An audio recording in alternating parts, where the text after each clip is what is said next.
ओम शांति।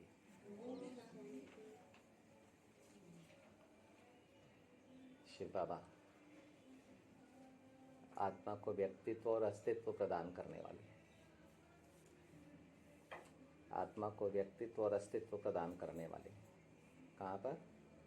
कल्प वृक्ष की जड़ में, कल्प वृक्ष के तने में, कल्प वृक्ष के टाल टालियों में, कल्प वृक्ष के पत्तों में और कल्प वृक्ष की खुशबू में और फूलों में या फलों में, और फिर फल के अंदर में छिपे हुए बीज में। फल के बिना बीज नहीं मिलेगा, इसलिए कर्म और फल की मशीनरी बीज को जन्म देती है। समझ में आया? तो कर्म और फल से डरना नहीं है, कर्म और फल की मशीनरी बीज को जन्म देती है। ठीक है अम्मा? तो कर्म और फल आए तो डरना नहीं है, समझ जाना अशरीरी बनने का बिंदु और अशरीरी बनने का समय आ गया है, क्योंकि कर्म और फल की मशीनरी एक्टिव हो चुकी है। तो इसलिए अभी से हमको अशरीरी बनने का यानी बीज बनने का पुरुषार्थ करना चाहिए। अगर बीज रूप है तो फल बहुत हल्के हो जाते हैं, मीठे हो जाते हैं, है ना? ज़्यादा बीज भी नहीं होने चाहिए, ज़्यादा बीज वाला फल फिर खाने में भी सुख नहीं देता है ना? बाबा समझा रहे थे कि ये कल्प वृक्ष आत्मा के संगठित स्वरूप का है। आत्मा में अगर नर और नारी भाव, दो भाव हैं, ठीक है, तो वो मनुष्य है, आदमी और औरत है। और आत्मा में अगर आत्मा के दोनों भाव अगर संगठित हैं तो वो देवता है। कितना सरल है। अब हम लोग बाबा को मिले पतित स्वरूप में, या तो नर स्वरूप में या नारी स्वरूप में, और उसके बाद भी बुरी तरह असंतुष्ट, अतृप्त, धोखा खाए हुए, विश्वासघात खाए हुए, गिरे हुए, किसी ने गिराया, किसी ने उठाया तो उठाने वाले नहीं मिले, किसी ने नुकसान किया, किसी ने धोखा दिया तो विश्वास भी टूटा हुआ, हिम्मत भी टूटी हुई, उमंग उत्साह भी टूटा हुआ, आत्मबल भी नहीं, देह की मुर्दनी चेहरे पर छाई हुई। ऐसी स्थिति में बाबा को मिले, मतलब हमारा सिंगल भाव प्रोमिनेंट था। मैं आदमी हूँ तो औरत है, या तू मैं औरत हूँ तो आदमी है। ये भाव हमारा क्या था? प्रोमिनेंट था जब बाबा को मिले। अभी बाबा ने बोला ठीक है तुम जैसे हो मेरे हो। बाबा ने याद दिलाया कि सबसे पहले तो तुम देह नहीं हो, तुम आत्मा, यानी इस देह का बीज हो। सबसे पहले बाबा ने कहा कि तुम बीज हो इस देह का। फिर बाबा ने क्या बोला? ये तुम्हारी देह 5 तत्वों की नहीं है, तुम्हारी देह है संकल्पों की, संकल्पों की, हल्की फरिश्ताई, जो फरिश्ताई देह है वो तुम्हारी है। तो बाबा ने आकर इस साकार देह के गाढ़ेपन से मुक्त कर हमें इसके हल्केपन में ले गए, क्योंकि इसमें हमारी फरिश्ताई देह भी छिपी हुई है। तो बाबा हमारे को फरिश्तेपन में ले गए। क्यों ले गए? अपने सिंगल भाव से निकालने के लिए। भाई डबल सिरताज बनना है तो डबल रूप चाहिए, सिर पर डबल ताज चाहिए तो डबल रूप चाहिए, तो आत्मा के दोनों रूप चाहिए। 84 जन्म चाहिए तो आत्मा के दोनों रूप चाहिए। आदि मध्य अंत चाहिए तो आत्मा के दोनों रूप चाहिए। तब बाबा ने कहा अब इस देह से अपने को फरिश्ता समझो, यानी इस देह की अनुभूति को हल्का करते चलो। क्या कहते रहे बाबा? कि अपनी इस देह की अनुभूति को अब हल्का करो, इस देह से अब न्यारा बनो, जो आत्मा की देह है उसको पहचानो। तो आत्मा की देह क्या है? सूक्ष्म देह, आत्मा की देह। लेकिन ये सब करने के लिए बाबा ने हमें दिव्य बुद्धि और दिव्य दृष्टि भी दी। बिना दिव्य बुद्धि और दिव्य दृष्टि के हम साकार देह के अंदर में छिपे हुए खजानों को और आकारी देह को कैसे पहचाने हैं? तो बाबा ने अंतर्मुखी बनने के लिए, अंदर के दृश्य देखने के लिए, अंदर की सामग्री देखने के लिए, अंदर की प्रॉपर्टी देखने के लिए बाबा ने देखने और समझने के लिए दिव्य बुद्धि और दिव्य दृष्टि दी, दोनों चीज दी। अब आत्मा को साधन टूल्स मिल गए। अब बाबा ने आत्मा को पढ़ाना चालू किया। क्या पढ़ाना चालू किया? कि तुम देह नहीं हो, तुम आत्मा हो, तुम मेरे बच्चे हो, परम धाम के रहने वाले हो। ठीक है, तुम्हें जाना है तो जाने से पहले डबल लाइट बनना है। एक ज्योतिर्मय भी बनना है, दूसरा हल्का भी बनना है। अब हल्का कैसे बनेंगे? तो जब इस देह के अंदर में छिपे हुए फरिश्ते को पहचानेंगे, उस रूप में स्थित होंगे। वो कहाँ मिलेगा? तो अव्यक्त वतन में ब्रह्मा, वो है फरिश्ताई रूप। तो ब्रह्मा से हमको अपने रिलेशन बनाने पड़ते हैं। एक कृष्ण की आत्मा से, दूसरे ब्रह्मा से, अव्यक्त वतन से। तब हमें अपना सूक्ष्म शरीर, सूक्ष्म स्वरूप समझ में आने लगता है, अनुभूति में आने लगता है। हम देह से हल्के होने लगते हैं, कर्मों से हल्के होने लगते हैं। अब हमें सूक्ष्म देह समझ में आई तो हमें सूक्ष्म कर्म भी समझ में आते हैं। सूक्ष्म देह समझ में आई तो अपने संस्कार भी समझ में आते हैं, स्वभाव भी समझ में आता है। जब तक सूक्ष्म देह समझ में ना आए तब तक ज्ञानेंद्रियां और कर्मेंद्रियां समझ में ही ना आए, तब तक हम इनके चक्कर में भटकते रहें, अनुभूतियों से भटकते रहें। इंसान पैरों से कम भटकता है, अनुभूतियों से बहुत भटकता है। बहुत भटकते हैं अनुभूतियों से, है ना? सुख दुख नुकसान हुआ तो इसके कारण नुकसान, उसके पीछे चल रही है। मुझे कहीं नहीं जाना है, मुझे अपनी अनुभूतियों में सुधार करना है। उसने ऐसा किया, उसने वैसा किया, कंप्लेंट चालू, शिकायत चालू, नहीं। मुझे अपनी अनुभूति सुधार लेनी है, मुझे अपने में परिवर्तन कर लेना है। क्योंकि जो कुछ हुआ उसका कारण सिर्फ और सिर्फ मैं हूँ। और जो कुछ नुकसान हुआ है, या जो कुछ कमजोरी आई है, या जो कुछ भी हुआ है, उस कर्म के पीछे में ही सलूशन छिपा हुआ है, उस कर्म के पीछे में ही शक्ति छिपी हुई है।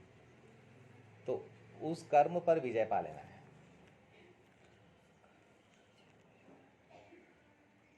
विजय पाएंगे ज्ञानेंद्रियों से, कर्म करेंगे कर्मेंद्रियों से। तो अगर ज्ञानेंद्रियों को श्रीमत पर रखेंगे तो हार भी जीत के समान लगती है, नुकसान भी फायदे के समान लगता है। लेकिन बाबा की श्रीमत को हमको समझना होगा। मन बुद्धि मन मत फ्री हो,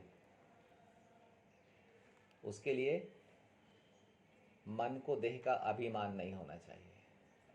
आत्मा अपने मन से ना तो ज्ञान का अभिमान करे, ना ही देह का अभिमान करे। देह का अभिमान माने अज्ञान का अभिमान,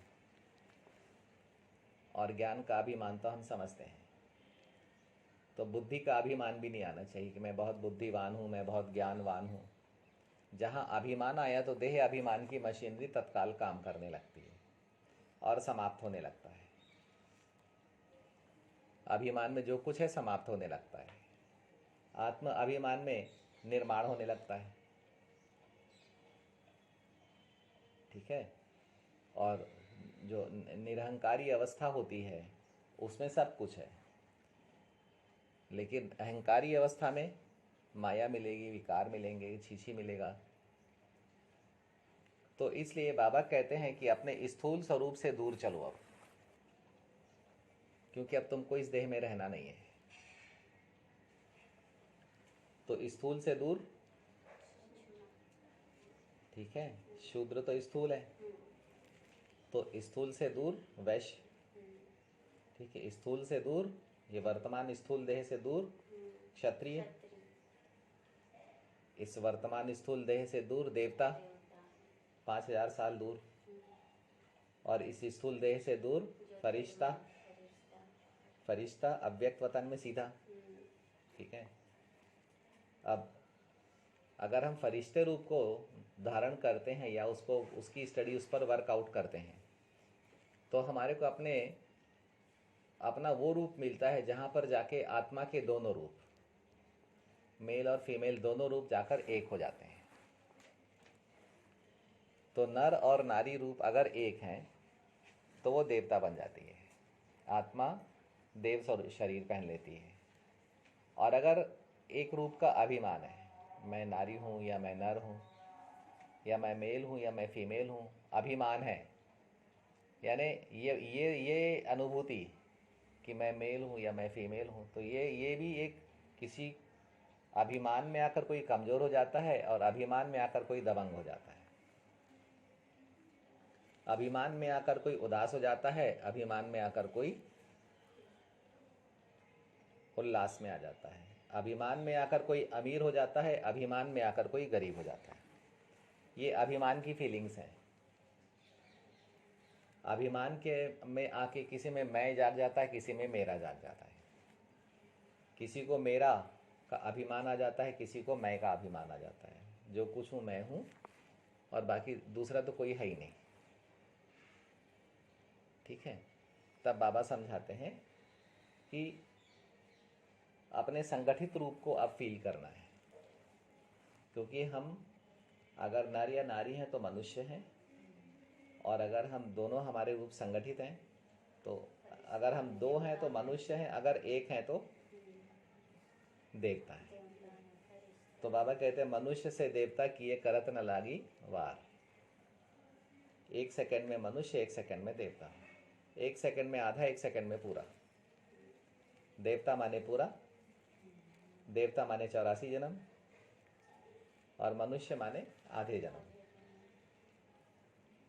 1 जन्म, आधा भी नहीं और ही कम, सिर्फ यही जन्म। तो देवताएं कहाँ बैठते हैं? वृक्ष की जड़ पर। मनुष्य कहाँ बैठते हैं? कलयुग में। हाँ, मनुष्य कहाँ मिलेंगे? कलयुग में, वो भी आधे अहंकारी स्वार्थी कहाँ मिलेंगे? और देवताएं कहाँ मिलेंगे? देवताओं का पूरा, देवताओं ने विजय पाई हुई है सुरेंद्र भाई। किस पर? अपने स्वार्थ भाव पर, अपने विकारों पर, अपनी नकारात्मकता पर, अपने अज्ञान पर, अपनी कमजोरियों पर। तो कलयुग पर विजय पाली। अभी देवताओं ने अपने विचारों पर भी विजय पाई, क्योंकि अभी विचार के लिए विषय नहीं है उनके पास। काय के लिए? क्योंकि उन्होंने अपने दोनों रूपों को संगठित किया। कैसे? एक बाबा को याद करके। जब आत्मा अपने को आत्मा समझकर ज्योति बिंदु बाबा को याद करती है तो उसके दोनों स्वरूप आपस में समाने लगते हैं।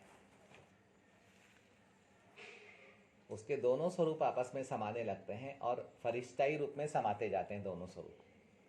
और उसके अंदर में बहुत एबिलिटी, ताकत आते जाती है, पावर आते जाती है, क्योंकि 84 जन्म उसको अब अनुभव होने लग गए कि हाँ सही में मैंने 84 जन्म, तो अपने जन्मों का बल उसको अनुभव होने लगता है।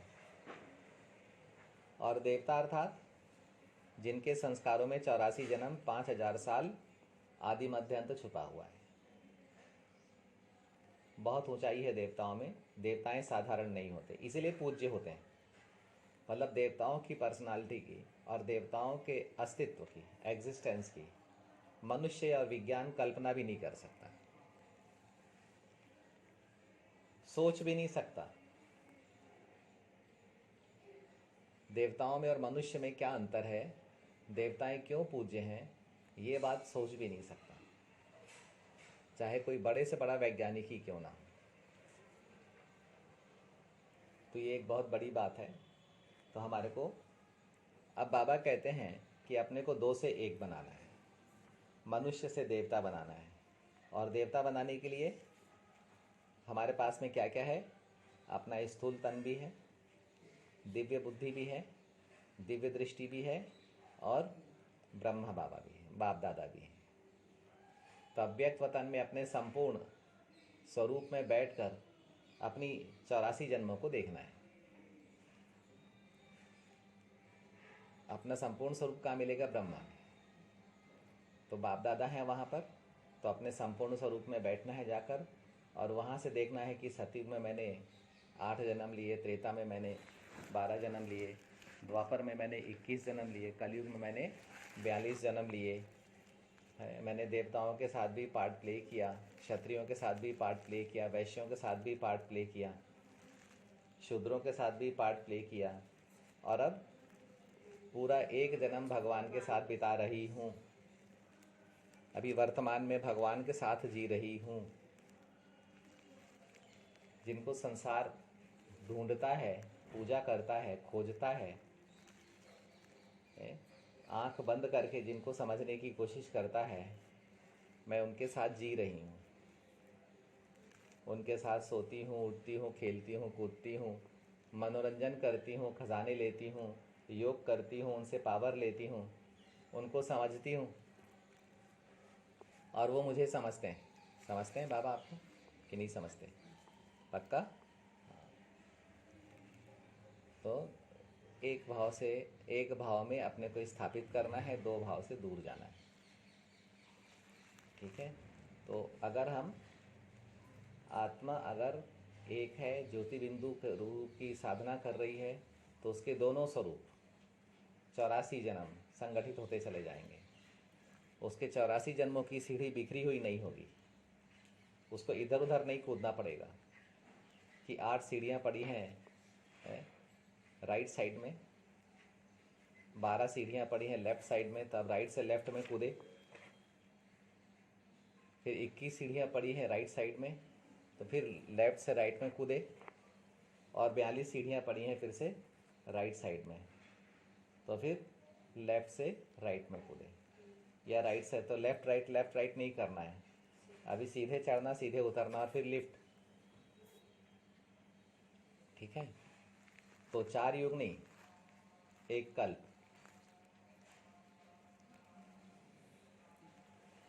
अब हमें बंटवारा नहीं करना है, हमें एक भाव में जीना है, वननेस में जाना है। वननेस की शुरुआत कहाँ से होती है?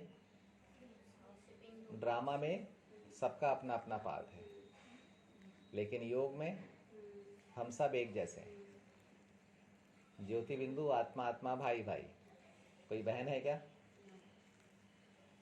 और वहीं पर जब हम ड्रामा में एक्ट करते हैं, साकार दुनिया में कर्म करते हैं, तो हम दो हो जाते हैं।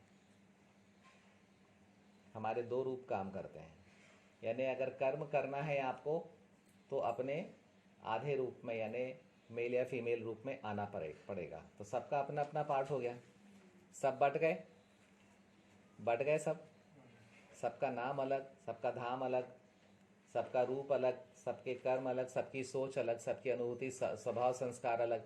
तेरे 84 जन्म अलग, मेरे 84 जन्म अलग। तेरा मेरा आ गया, तू मैं आ गया। वहीं पर अगर मैं बिंदु रूप में हूं तो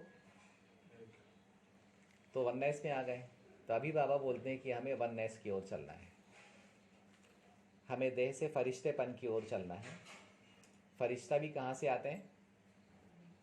फरिश्ते भी कहाँ से आते हैं धरती पर?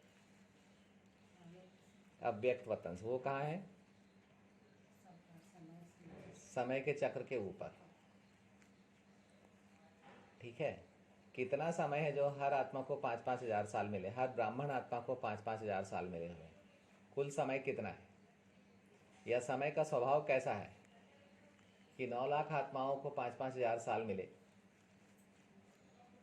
लेकिन फिर भी 5 ही हजार साल गिने जाते हैं। ऐसा क्यों? 9 लाख मल्टीप्लाइड बाई 5,000 क्यों नहीं होता? 9 लाख गुणित 5,000 क्यों नहीं होता? तो ऐसा क्यों होता है कि 9 लाख आत्माओं को 5-5 हजार साल मिले हैं कि नहीं मिले? मत को जाओ, मिले हैं कि नहीं मिले? फिर भी बोलते हैं कि 5 ही हजार साल का कल्प है। ऐसा क्यों नहीं बोलते कि 9 लाख आत्माओं को 5-5 हजार साल मिले? तो कहीं हम लोग एक हैं। 9 लाख माना एक, 9,16,108 माना एक, 700 करोड़ माने नाटक, ड्रामा, अलग अलग, सबका पार्ट अलग अलग। तो अभी क्या क्या वर्कआउट करेंगे कि हम सब वननेस में कैसे जाएं? तो संकल्प से जाएंगे कि दृष्टि से जाएंगे कि समझ से जाएंगे, लेकिन कुल मिला के जाने की विधि वननेस में एक बाबा और एक मैं, दोनों एक हैं। जब ड्रामा प्ले करने आते हैं तो एक नर और एक नारी हो जाते हैं, और संगम पर आते हैं तो एक बाबा और एक मैं और एक मेरा बाबा, दोनों ही एक हैं। तो जब आत्मा और बाबा दोनों एक हो गए तो उसके दोनों स्वरूप भी एक हो जाएंगे। अब रूप एक हुए तो 84 जन्मों की सीढ़ी भी तो संगठित हो जाएगी, वो भी तो कनेक्ट हो जाएगी, है ना, वो भी स्थापित हो जाएगी। तो स्वर्ग जाना और स्वर्ग आना तो बहुत सरल हो जाएगा, तो जीवन मुक्ति तो सरल हो जाएगी। लेकिन मुक्ति में जाने के लिए हाँ डबल वन चाहिए, एक मैं और एक मेरा बाबा, तब जाके मुक्ति में जाएंगे। और फिर वहाँ से दूसरा स्वरूप भी चाहिए, डबल वन फिर भी चाहिए, तो फिर वहाँ से जीवन मुक्ति में आ जाएंगे, एक अपने स्वरूप के साथ और एक दूसरी आत्मा के स्वरूप के साथ। ठीक है, ओम शांति।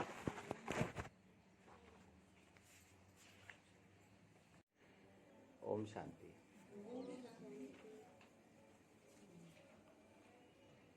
शिव बाबा आत्मा को व्यक्तित्व और अस्तित्व प्रदान करने वाले, आत्मा को व्यक्तित्व और अस्तित्व प्रदान करने वाले। कहाँ पर?